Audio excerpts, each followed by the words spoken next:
이 사안은 일부 보도에서 이제 미국에서 태어나도 시민권을 받을 수 없다라는 내용으로 소개가 되었는데요. 하지만 법적으로는 이 두 가지 문제를 구분해서 봐야 합니다.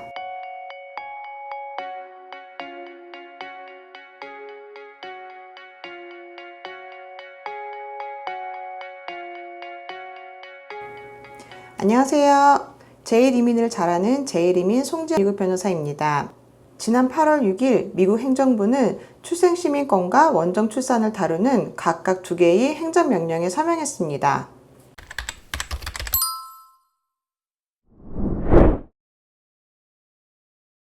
이 사안은 일부 보도에서 이제 미국에서 태어나도 시민권을 받을 수 없다라는 내용으로 소개가 되었는데요. 하지만 법적으로는 이 두 가지 문제를 구분해서 봐야 합니다. 하나는 비자와 입국 단계에서 원정 출산을 제한하는 문제이고요. 다른 하나는 미국에서 태어난 아이의 시민권 자체를 인정할 것인지의 문제입니다. 결론부터 말씀드리면 현재 미국의 출생 시민권이 전면 폐지된 것은 아닙니다. 첫 번째 행정명령의 정식 명칭은 미국 시민권의 의미와 가치를 지속적으로 보호하기 위한 행정명령입니다.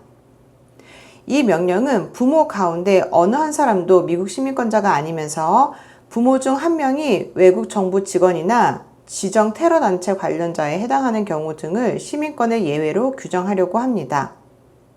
상업적인 원정 출산이나 미국 내 대리 출산 계약을 통해 태어난 자녀, 그리고 연방법상 시민권이 부여되지 않은 일부 미국 영토나 영해에서 태어난 사람도 포함하고 있습니다. 기존의 외교관의 자녀가 출생 시민권의 예외로 인정된 것은 맞는데요. 다만 일반적인 외국 정부 직원이나 상업적 원정 출산, 대리 출산까지 같은 예외로 확대할 수 있는지는 법적으로 다툼이 예상되는 부분입니다. 특히 2026년 6월 32일 미국 연방대법원은 마브라 사건에서 기존 행정명령 제141160호를 무효로 판단했습니다. 이때 연방대법원은 불법 체류자뿐 아니라 관광, 유학, 취업비자처럼 임시신분으로 미국에 체류한 부모에게서 태어난 자녀도 미국 시민이라고 판단했습니다. 이때의 법적 근거는 미국 수정헌법 제14조 제1항의 시민권 조항과 이민국적법 제301조의 A이고요. 판정 결과는 6대3이었습니다. 여기서 5명의 대법관은 수정헌법 제14조가 시민권을 보장한다고 판단했고, 캐버노 대법관은 헌법 해석에는 동의하지 않지만 연방법인 이민국적법 제301조 A에 따라 시민권을 부정할 수는 없다라는 이유로 결론에는 동의했습니다.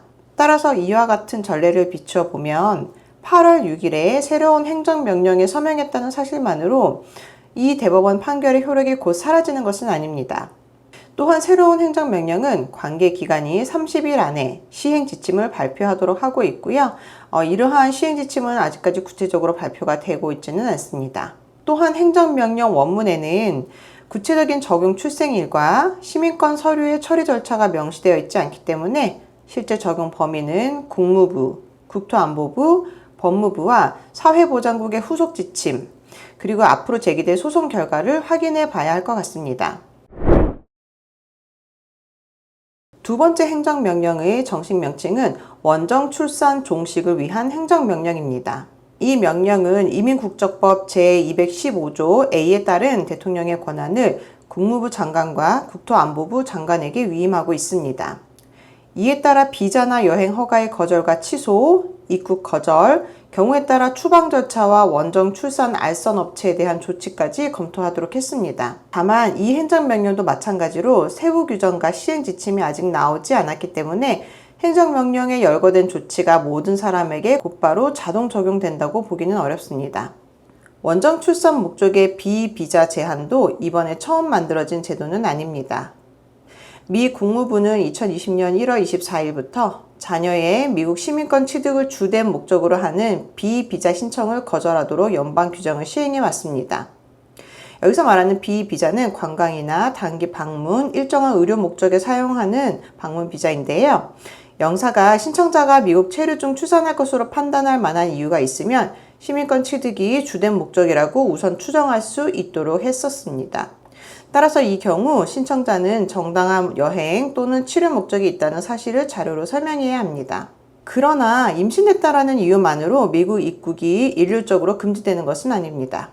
가족 방문이나 정당한 치료가 목적이라면 병원 예약 확인서, 예상 진료비, 비용 지급 능력, 체류 일정과 귀국 계획 등을 준비할 필요가 있습니다. 비자 인터뷰와 공항 입국 심사에서도 여행 목적과 체류 계획을 사실대로 일관되게 설명해야 합니다. 출생이 주된 목적이면서 관광이라고 설명하거나 숙소, 체류 기간, 재정 상태를 사실과 다르게 제출하면 별도의 허위 진술 문제가 발생할 수 있습니다. 이민국적법 제212조 A 6항 C호는 중요한 사실을 고의로 허위 진술해 비자나 입국 등 이민 혜택을 받으려 한 경우에 입국 불허 사유로 규정하고 있습니다. 이 조항이 적용되면 원칙적으로 기간 제한이 없는 입국 불허 사유가 될 수 있기 때문에 굉장히 유의하셔야 합니다. 또한 과거에 미국에서 출산한 기록이 있고 당시 입국 목적이나 병원비 지급 내역에 설명이 필요한 부분이 있다면 새로운 비자나 영주권을 신청하기 전에 관련 기록을 먼저 검토해야 합니다. 여기서 또 하나 구별해야 될 점이 있는데요. 그것은 바로 시민권 자녀가 부모를 초청하는 경우입니다. 자녀가 미국 시민권을 취득하더라도 부모가 바로 영주권을 받는 것은 아닌데요. 시민권 자녀가 부모를 직계 가족으로 초청하려면 만 21세가 되어야 합니다. 그때까지 부모는 자신의 비자나 영주권 자격을 별도로 유지해야 하고요. 따라서 장기적인 미국 이민 계획을 자녀의 출생 시민권에 의존해서 설계하는 것은 현실적으로 안정적인 방법이 아니기 때문에 고용주나 취업 비자 추첨, 자녀의 나이와 같은 외부 변수에 덜 의존하는 방법을 검토하시는 것이 더 유리할 수 있습니다. 이번 8월에도 미국 행정부가 여지없이 이민을 신청하시려는 분들에게 굉장히 큰 영향을 미치는 행정명령 등을 많이 서명하고 있는데요. 저희 제일이민은 이후에도 이 행정명령이 좀 더 구체화되면 여기에 대한 소식을 가장 먼저 업데이트해 드리도록 하겠습니다. 감사합니다.